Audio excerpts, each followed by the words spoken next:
Friends, welcome to my channel. வீடியோவில் என்ன பார்க்க போகிறோன்னா பால் பாயாசம் எப்படி செய்யலான்னு தான் பார்க்க போகிறோம். நல்லா க்ரீமியாக நல்லா டேஸ்டியான பால் பாயாசம் எப்படி செய்யலான்னு பார்க்கலாம் வாங்க. வீடியோக்குள்ளே போகிறதுக்கு முன்னாடி என்னோடய சேனலை சப்ஸ்கிரைப் பண்ணலாம், சப்ஸ்கிரைப் பண்ணிக்கோங்க. பக்கத்தில் இருக்க பெல் ஐக்கனையும் கிளிக் பண்ணிக்கோங்க. வாங்க வீடியோக்குள்ளே போகலாம். இந்த பேனில் நான் நெய் சேர்த்துருக்கேன் 2 ஸ்பூன் அளவுக்கு.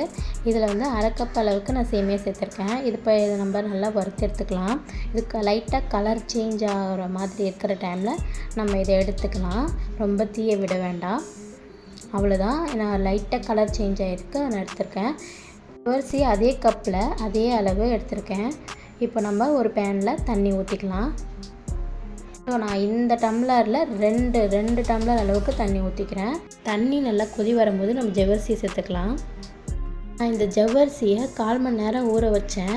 ஸோ இது பெரிய ஜவ்வரிசின்றதால நான் 1/4 மணி நேரம் ஊற வச்சு நான் ஆட் பண்ணிக்கிறேன். இப்போ ஒரு கண்ணாடி பதத்துக்கு வர அளவுக்கு நம்ம இதை நல்லா கொதிச்சு எடுத்துக்கலாம். ஒரு 5 ஏலக்காய் தட்டி சேர்த்துக்கிறேன்.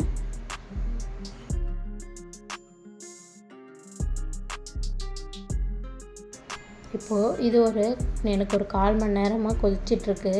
இது கிண்டி விட்டுட்டே இருங்க, இல்லைனா அடியில் பிடிச்சிக்கும். இப்போ இது பாதி கண்ணாடி அளவுக்கு வந்துருக்கு. இப்போ நம்ம சேமியா வறுத்து வச்சுருக்கோம் இல்லையா, அந்த சேமியாவை நம்ம இதில் ஆட் பண்ணிக்கலாம். ஆட் பண்ணிவிட்டு நல்லா கிண்டி விட்டுட்டே இருங்க. இது நல்லா கெட்டியாக ஆகும்.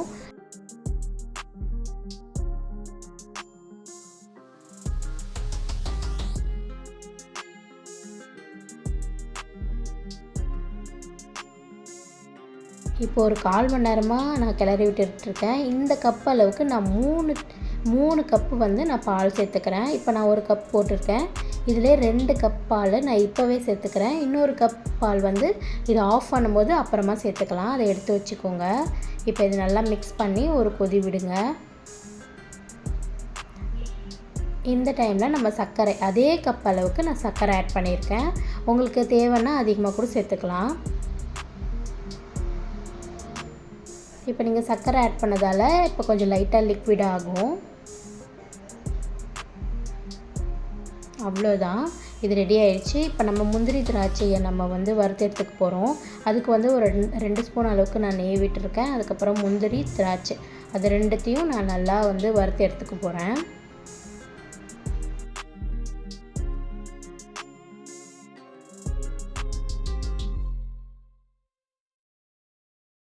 அவ்வளோதான், நல்லா வதங்கினதுக்கு அந்த திராட்சைலாம் நல்லா புஃப்னு இருக்கும்.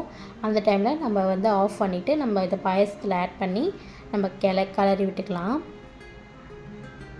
இல்லை 2 சிட்டிக்கு அளவுக்கு உப்பு சேர்த்துக்கோங்க. இப்போ கொஞ்சம் கெட்டியாக ஆகிடுச்சு.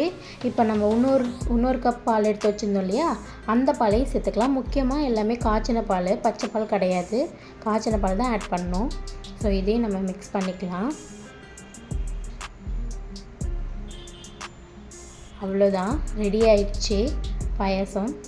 ஸோ பால் பாயாசம் எவ்வளோ க்ரீமியாக இருக்குதுன்னு பார்த்தீங்களா, ரொம்ப டேஸ்ட்டாகவும் இருக்கும். நீங்களும் இதை செஞ்சு பார்த்துட்டு எப்படி இருக்குன்னு சொல்லுங்கள். இவ்வளோ நேரம் பொறுமையாக என்னோடய வீடியோ பார்த்ததுக்கு ரொம்ப நன்றி. தேங்க்யூ. நெக்ஸ்ட் வீடியோவில் பார்க்கலாம்.